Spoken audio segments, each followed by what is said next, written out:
భద్రాద్రి కొత్తగూడెం జిల్లా అశ్వారావుపేటలో మంత్రి పొంగులేటి శ్రీనివాసరెడ్డి పలు అభివృద్ధి కార్యక్రమాల్లో పాల్గొన్నారు. హైదరాబాద్ బేగంపేట విమానాశ్రయం నుండి చాపర్లో అశ్వారావుపేట చేరుకున్న మంత్రి ఇందిరమ్మ మోడల్ హౌస్ ను ప్రారంభించారు. ప్రభుత్వ ఏరియా ఆసుపత్రిలో 37,50,00,000తో నిర్మించనున్న 100 పడకల ఆసుపత్రి భవనాల నిర్మాణాలకు భూమి పూజ చేశారు. భూభారతి చట్టం అవగాహన కార్యక్రమంలో మాట్లాడుతూ ధరణి పోర్టల్ అనర్ధాలపై మండిపడ్డారు. ధరణి పోర్టల్ తప్పుల తడక అని ఎద్దేవా చేశారు. ధరణి ముసుగులో ప్రజాధనాన్ని బడాబాబులు లూటీ చేశారన్నారు.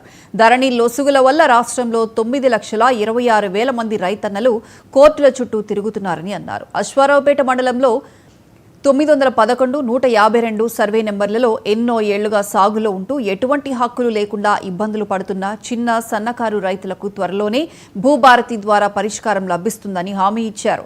నియోజకవర్గానికి మొదటి విడతగా 3,500 ఇళ్లు ఇస్తున్నామని అన్నారు. రాబోయే రోజుల్లో అర్హులందరికీ ఇందిరమ్మ ఇళ్లు నిర్మించి ఇస్తామన్నారు. రాష్ట్ర వ్యాప్తంగా 20 లక్షల మందికి స్వంత ఇళ్లు నిర్మించి ఇస్తామని మంత్రి పొంగులేటి హామీ ఇచ్చారు.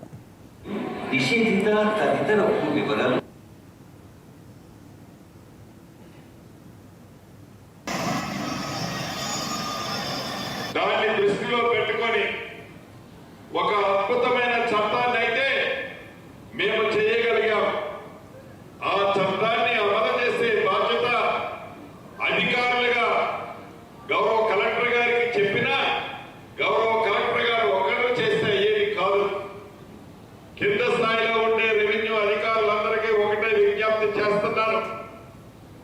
పేదవాడ కష్టాలు తీర్చే ఈ ఇందిరమ్మ ప్రభుత్వంలో భాగస్వాములుగా ఉన్న మీరు, ఈ భూభారత చట్టంలో భాగస్వాములుగా ఉన్న మీరు ఈ రాష్ట్రంలో భగవంతుడిచ్చిన అవకాశాన్ని ఉపయోగించుకొని పేదలకి మంచి చేసే అవకాశం ఏదైతే ఈ భూభారత ద్వారా ఈనాడు వచ్చిందో దీన్ని సద్వినియోగం చేసి పేదవాడికి ఇబ్బంది కలగకుండా ఉండే విధంగా ఈ చట్టాన్ని పేదవాడి కన్నీరు తుడిచే విధంగా, ముఖ్యంగా రైతన్నల బాధలో తొలగించే విధంగా అధికారులు పని చేయాలని, పని చేస్తారని, అలా చేయని